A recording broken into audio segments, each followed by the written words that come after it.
what it does for us. And it's really heartbreaking. But what do you do? The most important thing is made it out.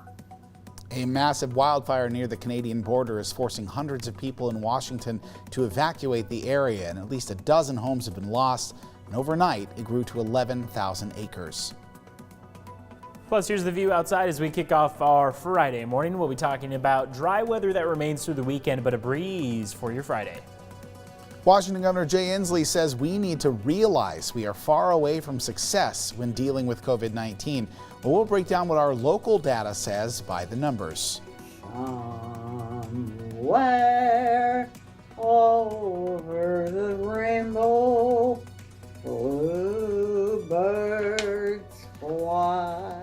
A retirement home singing competition is underway this morning. Let's get to know all the contestants, including this young lady, Georgia, from Spokane Valley. Up with KREM begins now. Well, it's official. Spokane chef and TV baking competition champion Ricky Webster is opening a specialty bakery and cheese shop in Spokane. What? Webster, who's been on the show before to show us how to make Christmas cookies, crowdfunded for the shop called Rind and Wheat on Kickstarter. He's now raised more than $14,000 for that restaurant. I'm a huge fan, Evan, right away. Oh, yeah, me too. I mean, hey, cheese, you don't have to say anything else. Nothing. I am happy. That's like the one thing that whenever I talk with people about my trouble with becoming vegan, I could probably do vegetarian for a bit, but cheese is like that one thing that I just could never say no to. Yeah. You know? I like to think of myself as someone that likes that you can find me at like a sports bar sometimes with a beer watching the game, but you want to see me get a little snobby. Oh, boy, gosh. Give me cheese and wine, dude. Yep. Oh, I agree. I mean, Absolutely. I can't be snobby, but I also just love being around the snobby people who can inform me of what I'm eating and what I'm drinking. I'm just like, oh, this is a red wine, isn't it? The bougier, the better, I say. That. All right, we're going to get to Evan in just a little bit. We do want to start this morning, though, with breaking news overnight as crews responded to a fire at a Spokane Valley apartment complex early this morning. Crews responded to the University Apartments on 3rd Avenue around 3 this morning. According to firefighters, a garage not attached to the homes was on fire, and they were able to put it out in about 5 minutes. No injuries were reported, but crews are still investigating what sparked that fire this morning. All right, Evan, let us know what's going on this Friday. It seems like it's been a downward trend, right? Is that continuing? Yeah, it looks like, earlier on this week we were in the triple digits and upper 90-degree territory. Now we are cooling down to the 80s for this afternoon and even cooler temperatures as a cold front passes through tonight into tomorrow. So here's Saturday, 81 degrees. That is much cooler than the upper 90s and 100-degree temperatures that we saw for Sunday and Monday. Now as we go into Sunday, we're going to start to see those temperatures rebound pretty quickly. So again, this is all as a cold front passes through. We're starting to see some showers associated with that cold front, mainly up through the northern mountains, not much beyond that. And looking at your Friday forecast itself, we'll still make it into the upper 80s, so it's not going to affect our temperatures too much for the day today. We'll make it to that average and above average range, and then the cold front will pass through overnight, increase our wind speeds. You can see how around 6 p.m., 14-mile-an-hour sustained speeds will be what we're seeing. Those winds are going to, of course, play into our wildfire concerns as things are going to be dry as well, so that's important to recognize.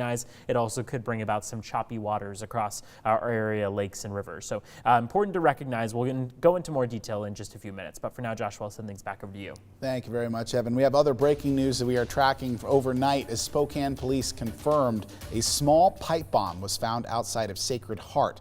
A bomb squad was called to the hospital last night. But we're going to check in with Nicole Hernandez, who is live on the scene this morning with the latest new details that we've learned today. Good morning, Nicole.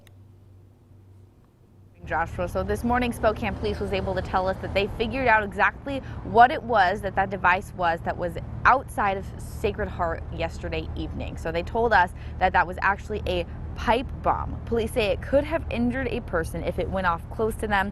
However, based on the size and type of the explosive, the hospital building and people in there were not in any danger. That's something police wanted to emphasize.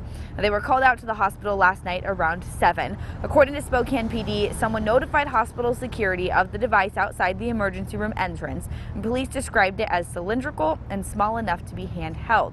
And because the device was so small, they did not evacuate the hospital. The ER was not significantly impacted, although they did divert patients and other staff to other entrances, and some ambulances were sent to other hospitals. but otherwise everything operated as normal, and police just blocked off a few roads directly around the hospital for a little bit. Now this morning, police are still working to figure out exactly who it was that built and placed that pipe bomb there. But as you can see this morning, several cars driving around this area, the hospital up and running completely smoothly. Live near Sacred Heart, I'm Nicole Hernandez. Thank you, Nicole, and we'll keep you updated on air and online with those latest updates. Also this morning, we wanted to give you a wildfire update on the fire burning in northern Okanagan County that has grown now to more than 12,000 acres overnight.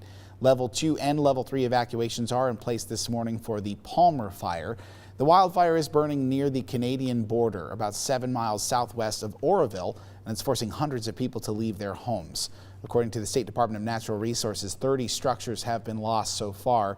About 400 crew members are working to put it out right now. And according to Okanagan County Emergency Management, that fire so far is 0% contained.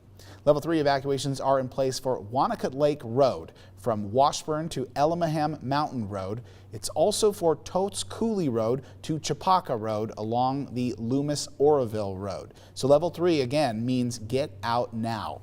Level 2 orders are also still in place for Ellamahem Mountain Road from Ellis Barnes Road to Loomis-Oroville Road. Level 2 means be prepared to leave at a moment's notice. At least 86 structures are threatened this morning, and Elizabeth Garner-Smith was among those people who have been evacuated who thinks her home is already gone. So my husband's he was told that they can go back up there. He'll go up and check tomorrow, but I'm pretty sure that whatever we've been told by almost everybody that from the patterns of the fire, our place is pretty close to being gone. If anything's left, it's a miracle. Right now, Gardner, along with her husband and their cat, are staying in a hotel as they say they are waiting to hear official word on whether their home is still there. So far, at least a dozen people are still seeking help from the Red Cross. This morning, crews are working to put out multiple fires in an area south of Cheney as well. Altogether, the 3 wildfires are burning just over 300 acres. The area near Badger Lake remains under a Level 2 evacuation, and Badger Lake Road remains closed. According to Spokane Fire, one of the smaller fires was started by a lightning strike near Chapman Lake. Overall, the group of fires in total are 60% contained. All right, coming up, this retirement home has been doing something big during the pandemic. Let's all celebrate after the break. And outside, we are seeing partly cloudy skies to start off our Friday. Quite a breeze, too. Details on your forecast after this.